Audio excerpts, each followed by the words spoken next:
Thanks for getting up today. I know a lot of you were at the PowerPoint karaoke, probably enjoying various beverages. So this is a talk about malicious potential of rDDoS, reflected DDoS. And I'm Aaron. And I'm Aaron. So we're the Aarons. We're some of the Aarons, anyways. Just spelled differently. There's a lot of Aarons. So this is Aaron Kaplan over there, and I'm Aaron Leverett over here. Okay. Next slide. So 108.49 terabits, yes, terabits per second. This is a number that we talked about a while back. Before we did the research, we wanted to know what the maximum DDoS of the internet was. Someone asked me a few years ago. We'll say a little bit about why we calculated that in later slides. And when I first heard this question, like what's the maximum DDoS potential of the internet, I thought, you're crazy. It's not calculable. I don't know how I'd approach this, blah, blah, blah. And then I met this guy. Thanks. So yes, let's briefly talk about like how we came up with that number, and soon you will see actually it is an estimate. Okay, so to be very clear, this is an estimate, and the reason why we're presenting this is because we want to bring out this idea to a larger audience in order to consolidate feedback and get your ideas into maybe next version of this paper. On the first slide and on the last slide, you'll actually have the link of the paper we published in Chatham House about this. And I'll briefly run through the method, how we came up with that number. Yeah. It's also worth saying that's the number for 2016. Right. So we calculated that for the year of 2016. We'd like to do some more research on 2017. You'll understand more of why we don't give the number for 2017 yet as we go through the presentation. Yeah. So basically, the first caveat here comes in that we took the data, the existing scanning data of these four protocols, UDP amplifier protocols, NTP, DNS, SSTP, and SNMP. SNMP is well known. It's often used, actually, DNS and NTP as well. SSTP, universal plug-and-play related.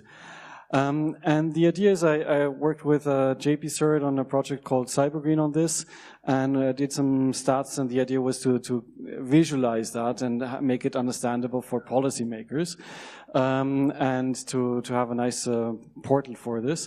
But then we met and we talked and we came up with a new idea here, and basically we came up with the idea that actually we could, based on these counts of these amplifiers, UDP amplifiers, we could estimate the volumetric reflective DDoS power of the internet.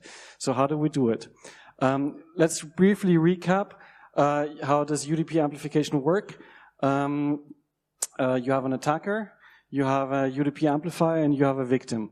So the source IP of the victim is put into the question packet here from the attacker to the UDP amplifier.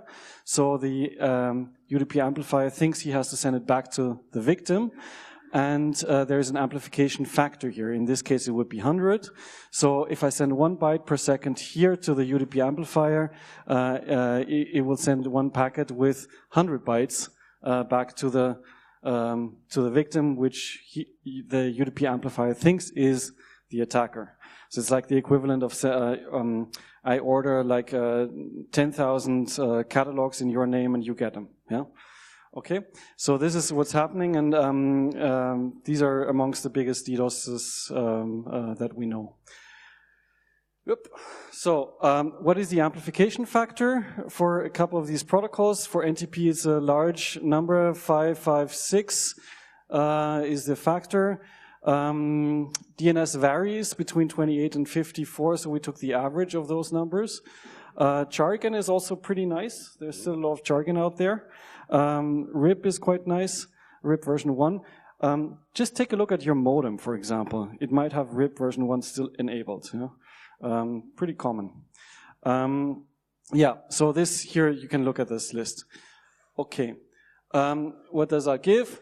Basically, we took those numbers in the first estimate, took those numbers, count of amplifiers times the amplification factor would give a DDoS potential of a country. So you take the IP address, if it's an amplifier, geolocate it, and basically multiply by the amplification factor. It's worth pausing here too and clarifying. We're not talking about DDoSes that occurred.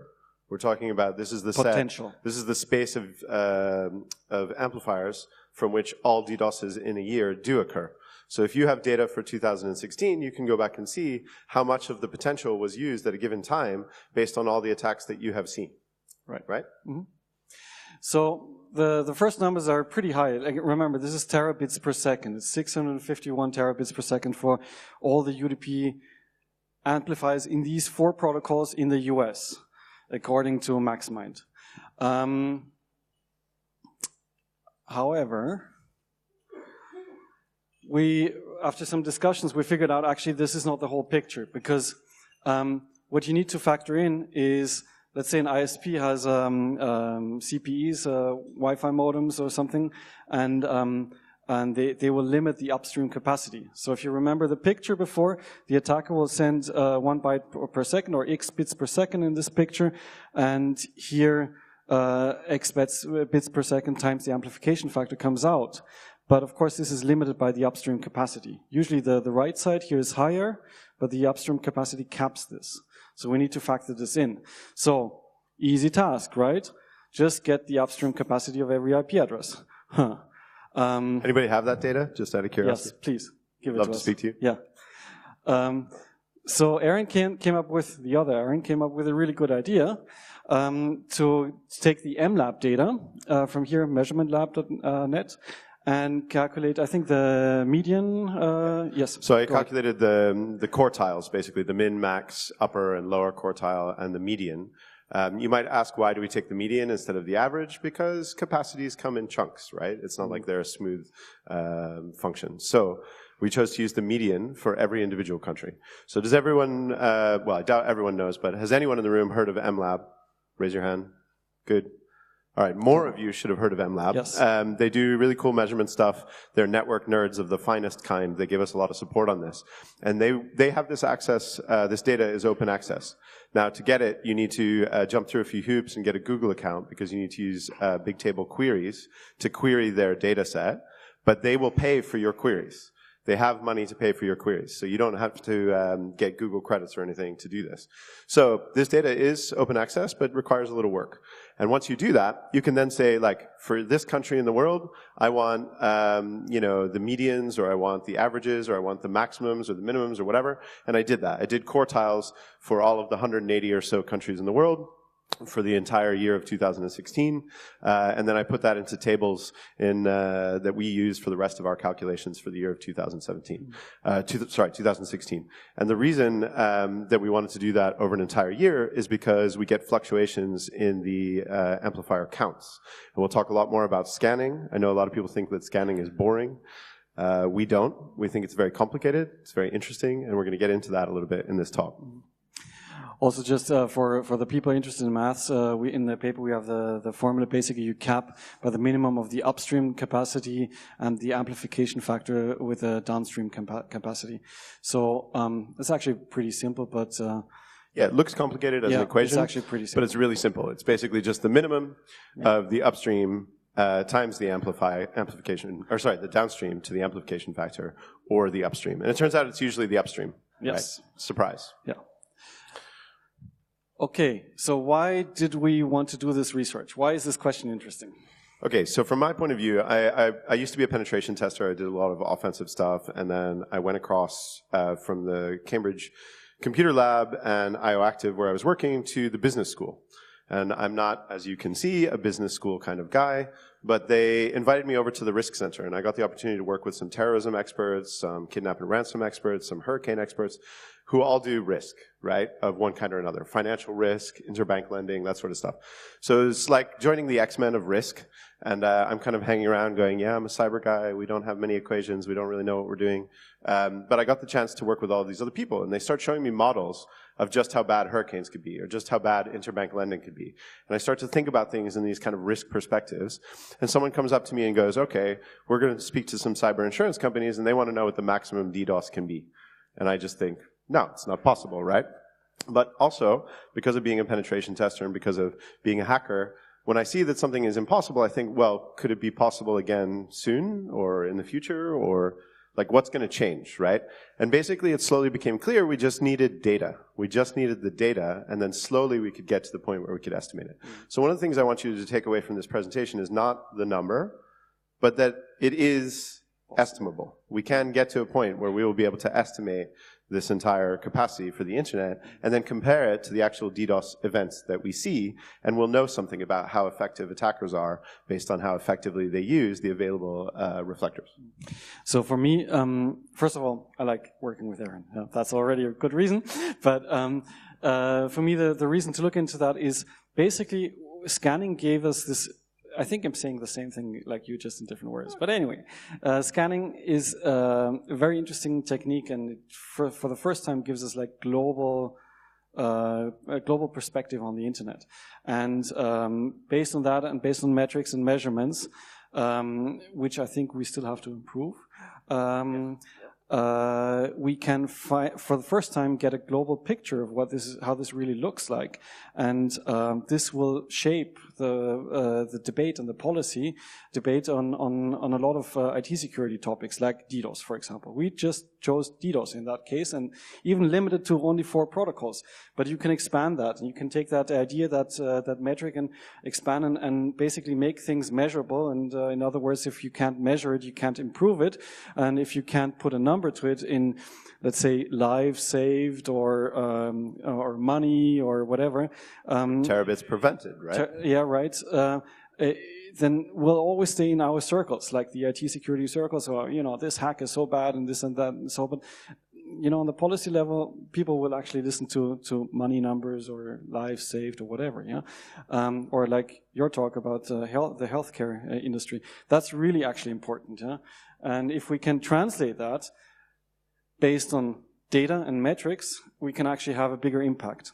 So also the whole idea of the economics of this comes into play. So for example, what are the costs for an attacker? What are the costs for ISPs globally to clean up this mess of UDP amplifiers? And what are the costs of a service which gets DDoSed into oblivion for days and weeks? It's possible. Compare those costs and then make an informed decision. So I think if we have these arguments, we can actually really make a big difference. That's why I think we're doing this. I'd say, too, there was one other element about why, which is both Aaron and I, part of the reason we like working together is that we hate received wisdom. You just walk around this community and you hear the same thing repeated over and over, and then you think, where's the data on that? And you dig a little deeper and you realize it's just something that people say. So a lot of times we were hearing people say stuff like, well, IoT is the big thing to blame for DDoS, for reflected DDoS, and it's Africa. Right? It's basically all these people getting online that have IoT devices in these countries and have no protections and blah, blah, blah. And we thought, is that really true? Like, is it okay to just go around blaming Africa for DDoS? So we wanted to examine some of these questions. And so you get into the metrics and you look at the data and you try and find out what's going on. It turns out it's not Africa. No surprise. So, yeah, that brings us to our findings. Yep. So. Okay, so I apologize for the fact that we are going to bombard you with pie charts for a little while. I hope you like pie. It's all right. It's not going to take me long. What I really want you to take away from this crazy psychedelic graph that I clearly made when I'd, had too much Club Mate or something, is that 50% of it is made up by a small group, right? So this is DNS for 2016. And you can just see, like, there's all these little people at the bottom that have a small percentage of the total potential, but then, there's these countries that make up nearly 50% of it that we should be going to have discussions about. And going back to Aaron's point about economics, if we could translate in a way that made all of us comfortable terabits into dollars and cents or euros or whatever currency you prefer, Bitcoin, for example, then you can start to make discussions about BCP38 and its value to the community. Does that make sense? So like, if you implemented BCP38, you could mitigate this much of the economic damage to businesses because of blah, blah, blah, blah. Mm-hmm. So we have these diagrams for multiple protocols. Let's just bang through them. NTP, SNMP, it's the same story. It's like 10 to 5 major players are the top half of the DDoS potential of IPv4. Mm-hmm. All right, so this graph, we love graphs, we love data viz. This one is basically just about reflector counts versus potential. And this is the median potential, not the max. But you can see the average count of reflectors over the entire year of 2016. Each one of these dots is a country. And you can see that the potential is really decorrelated from the number of reflectors.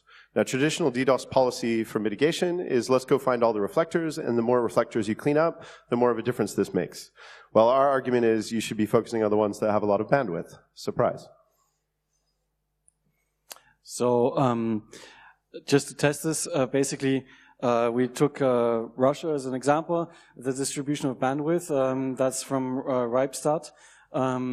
So you can see this is really this typical long tail curve. A lot of nodes have below 1 Mbit, below 1 or 2 Mbits here.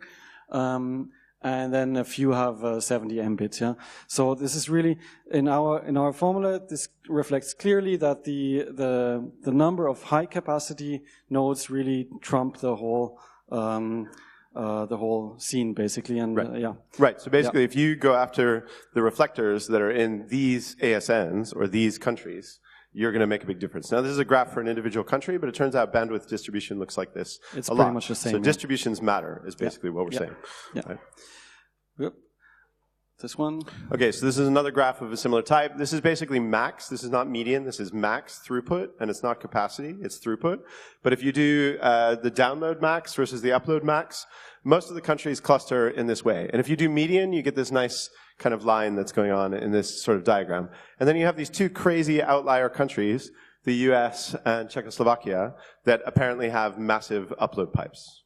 That's basically what the graph says, right? Yeah. So the people with massive upload pipes and a lot of reflectors are the ones we want to be talking to about cleaning up data, or about cleaning up reflectors. Yeah, and that's another nice example. Like my question was like, why the Czech Republic? And you know, it's a nice example of why we also have to be very careful about the reference data that, wrong button, the reference data that we're using. You always, with this kind of research, you always have to go back and ask yourself, was that correct? Was that correct? Test with a second approach. So that's, we'll come to that anyway, yeah? A lot of people do data visualization because they want to make a point and get an idea across.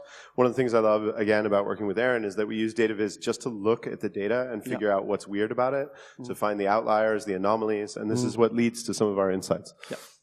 So this is like basically how the data ended up in that portal page here.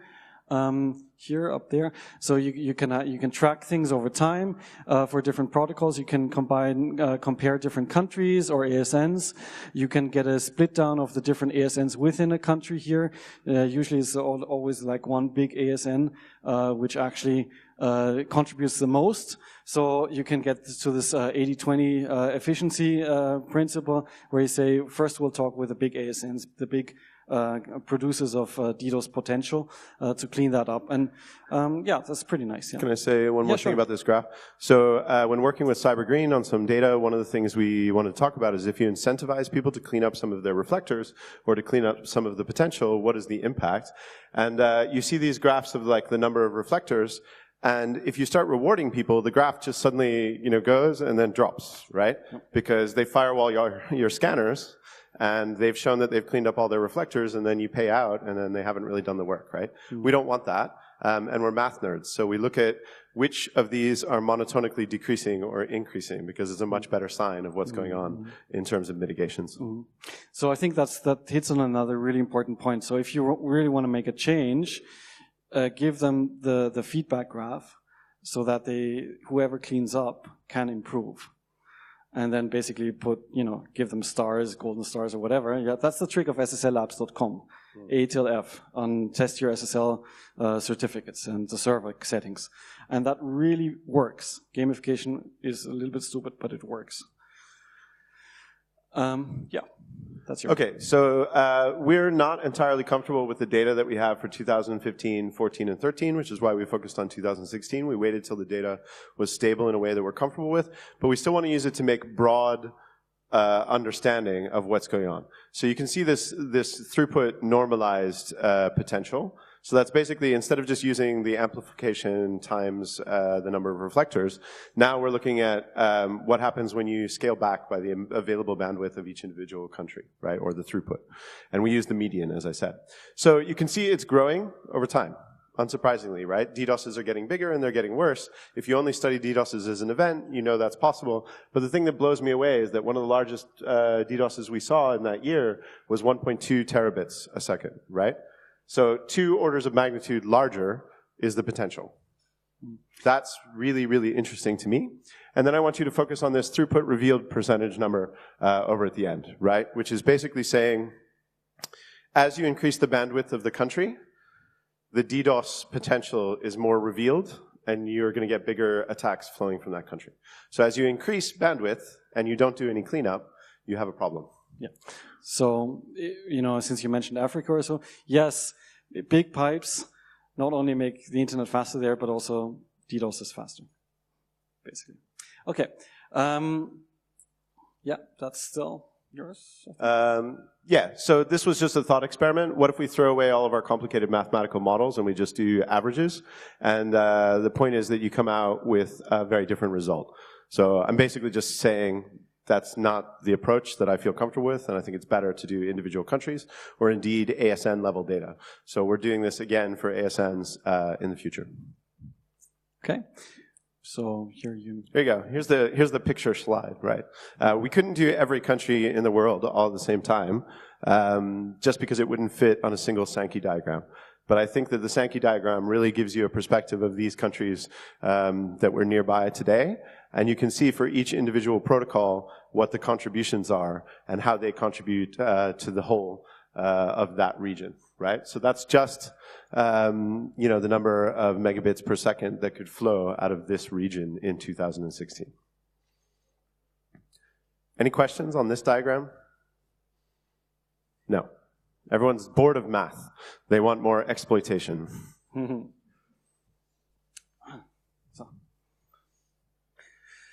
Okay. Yeah, what we said before. Increase of bandwidth of the internet, of course, increases the DDoS potential. We believe our new metric, the one which caps the upstream, is much better. It's the improved metric, but there's interestingly enough like this 0.3%. It's 0.3% compared to the old metric. So it's really important if you do metrics on this type of research. I think the takeaway point is if you do metrics, discuss it a lot. That's also another reason why we're talking here, because if you're working on this, please come to us afterwards. And I think we need to come up with some kind of a common agreement on best practice on how to measure correctly and which metric is the best way to reflect that. And I think this needs to be sort of a group discussion or a bigger project than just us two, because, and also maybe some more publications, because we need to come to an agreement. If we don't have this agreement, there's nothing that we don't have any solid, you know, research that we can give to policymakers, for example, saying this is how the experts see this, yeah, or that's how we think it is. It's a good place to talk about failure as well, which is, of course, the keynote theme. Right. And failure is also important to science. It's falsifiability. So we like to joke around that the best way to get the right answer for an unanswerable question is to publish the wrong answer first.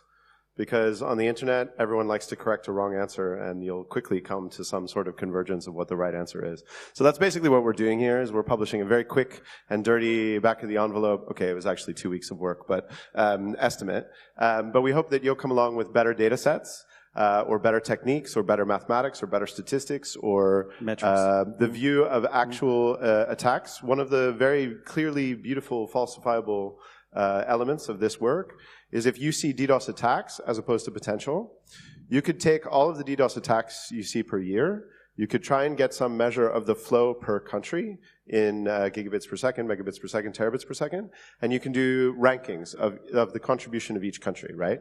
And we can do rankings of the potential. And if we can get a rank correlation across a couple hundred events, that would either validate our methodology or invalidate it, which would be interesting for us, right? And hopefully for you too.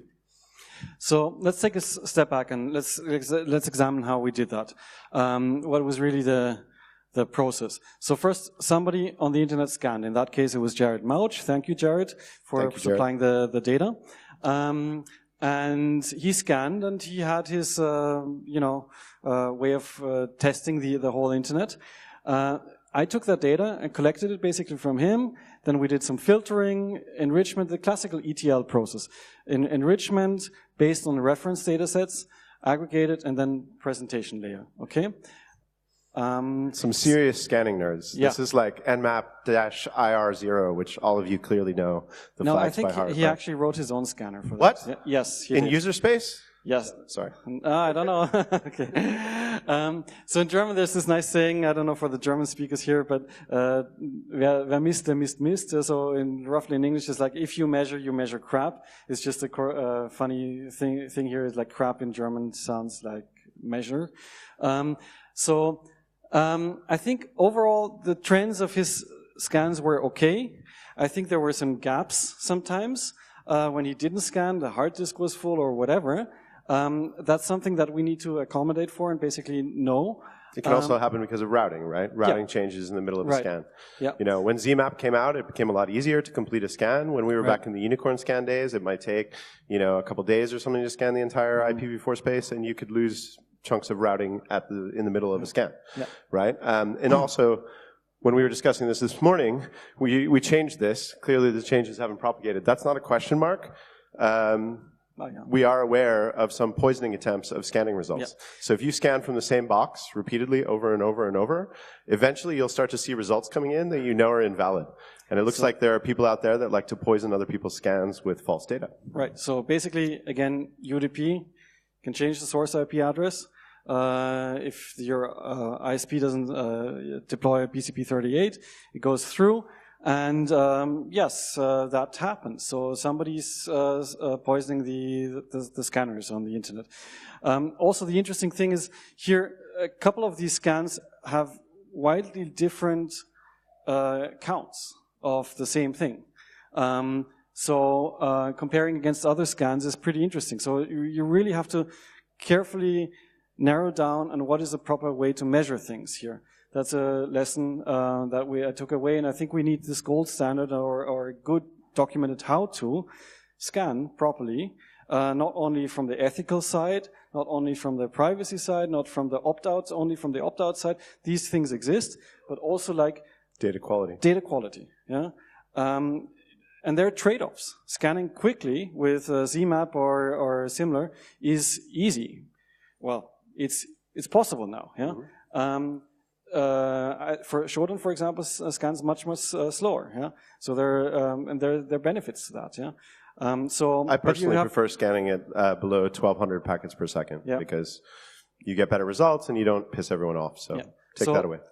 So far, I mean, this is I think an unsolved problem, and that's why we're putting this out here. Okay. There is a site which tracks all the scanners, which is 360 netlab360.com, I think, and that's pretty interesting. A lot of people are scanning. There's no agreement on really the results. So the collector is pretty much one of the easiest parts. Is rsyncing, but sometimes we have long outages. Okay, filtering. In my experience, that can go very wrong. So you have basically two ways of processing the whole batch of data. Especially if you have lots of old data from years of scanning, you either want to process it all in one go and batch. You know, you can use Hadoop or whatever for it, or MapReduce, or just in one box and wait, for terabytes of data. Or you process incrementally. But there's an interesting lesson for me that I learned is if I process incrementally and something goes wrong, for example, I change something in the filtering code, I have to go back and redo the whole thing again and again and again. And that's pretty time consuming.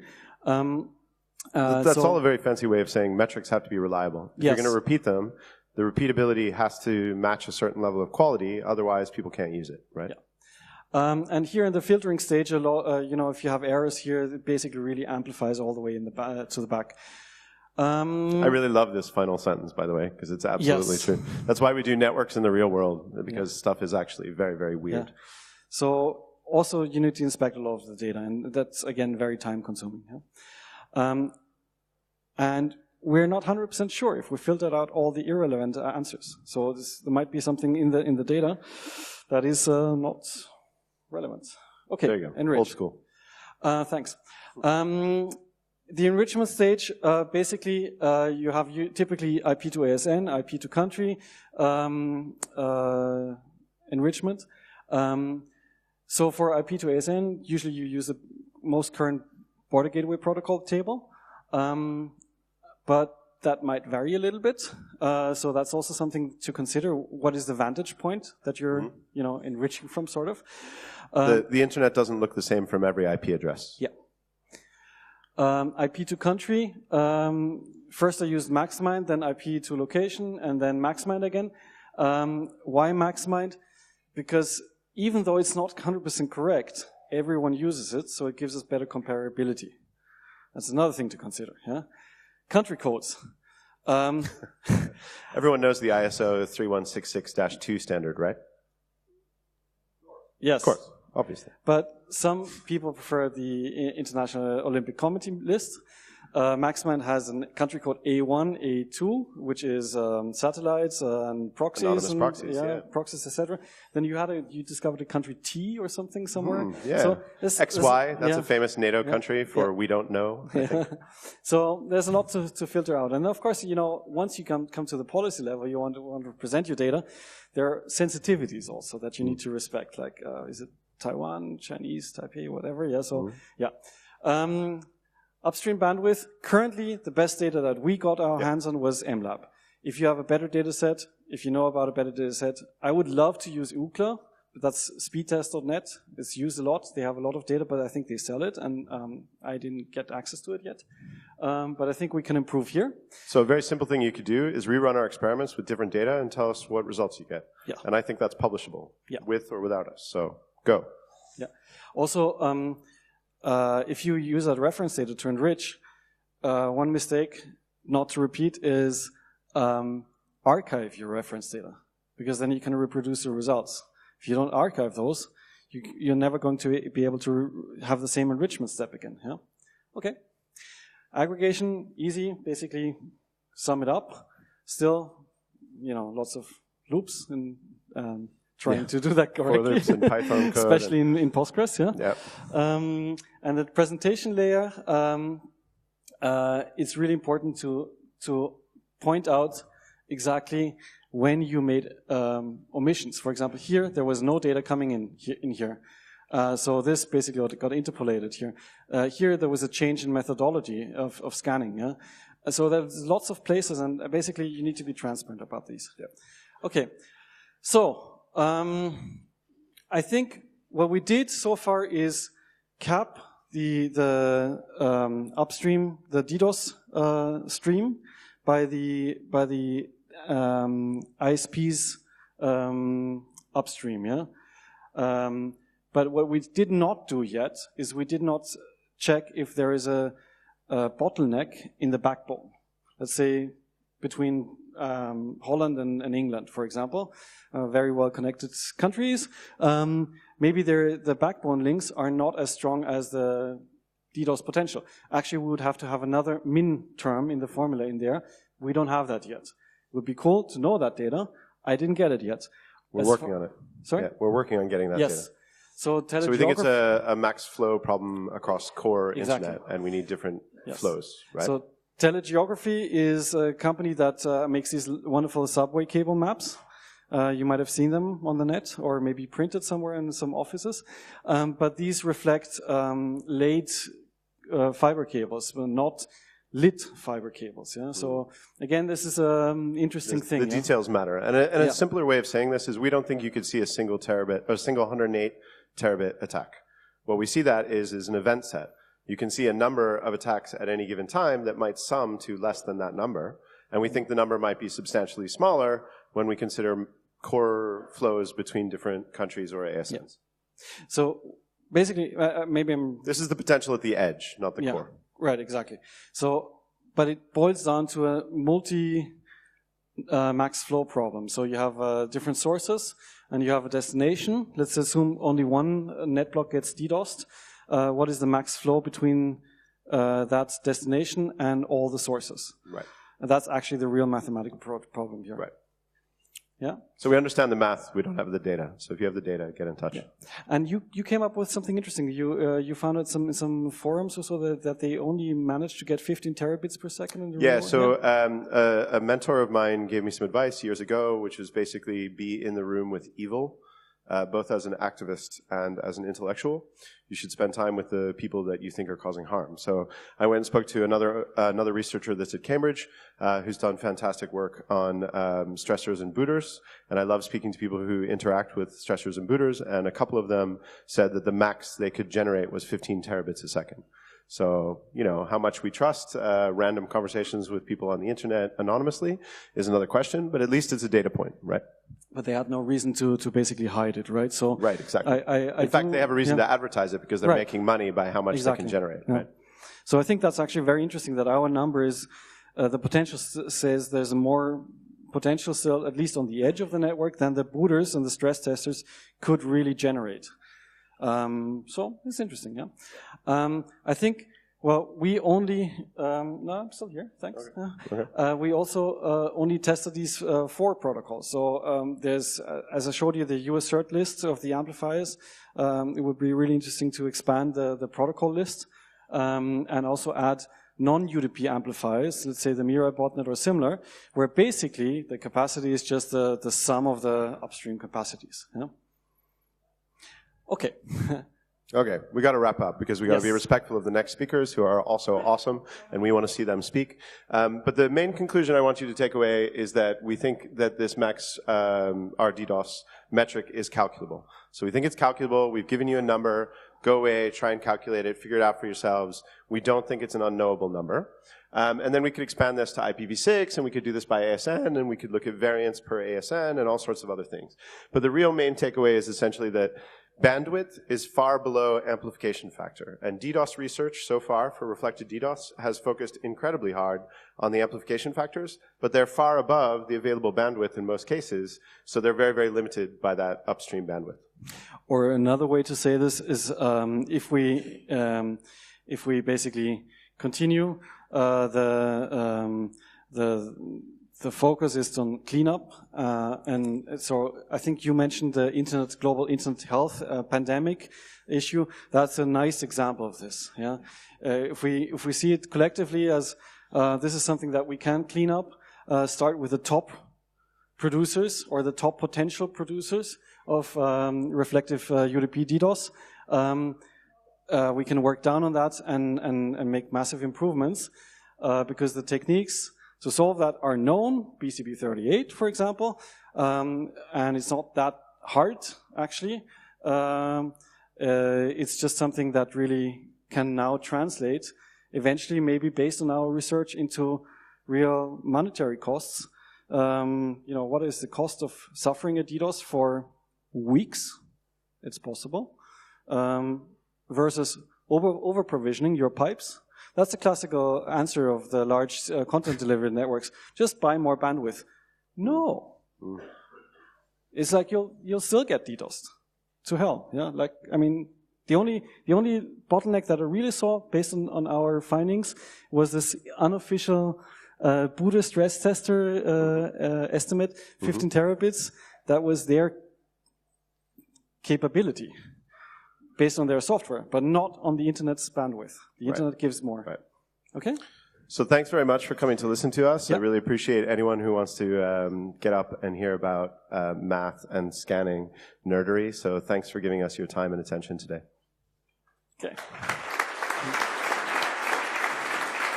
We do actually have time for like 1 or 2 quick questions, even though these guys will get really long answers. We'll keep them short.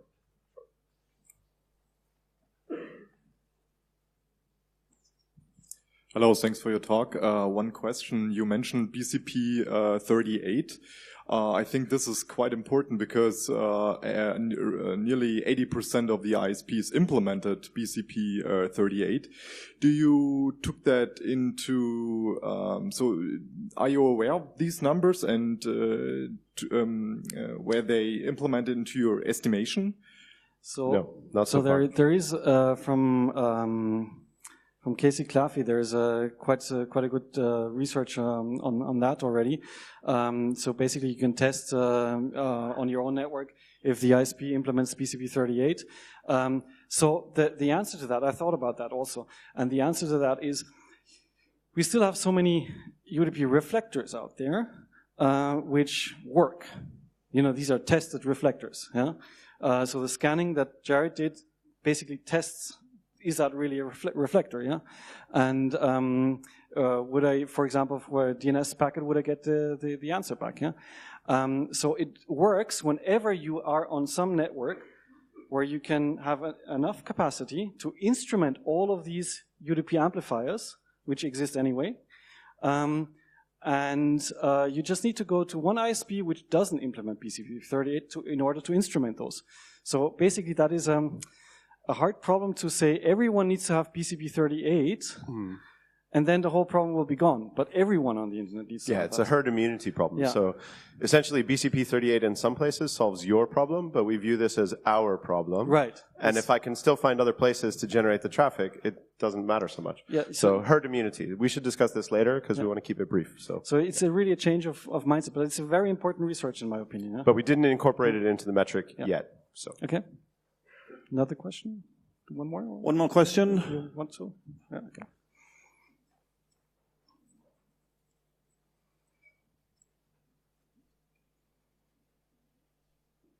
Just really quick, did you talk to Cloudflare about this? Sorry? To Cloudflare, the DDoS protection No, service. not yet. We'd like to, because one of the things we want to know is what the best mitigations are out there. I've heard from various people that 300 gigabits per second is kind of the max. Yes. And I'd love to basically show that how many attacks could occur from this set if everybody was protected at that level. Doing some quick math in my head, like 365 events every 8 hours, so like 1,000 events or something per year at that kind of level would not be protected, right? So we'd love to speak to Cloudflare and Akamai and some other people because they have a view of real events instead of potential. Yeah. Thank you. Also, I think at the first conference there was a small SIG where we both attended, and we presented that basically for the first time to that kind of audience. Who was leading that? Martin SIG? Mackay from Akamai. So we've had some brief chats with him, but we'll have a few more. But love to talk to Cloudflare and Akamai or Prolexic or Arbor Networks, anyone who's doing DDoS events. Right. So and they basically Martin didn't think about this idea, and he raised quite some eyebrows. So I think there is potential to improve, and that's why we're putting out this idea here. Yeah.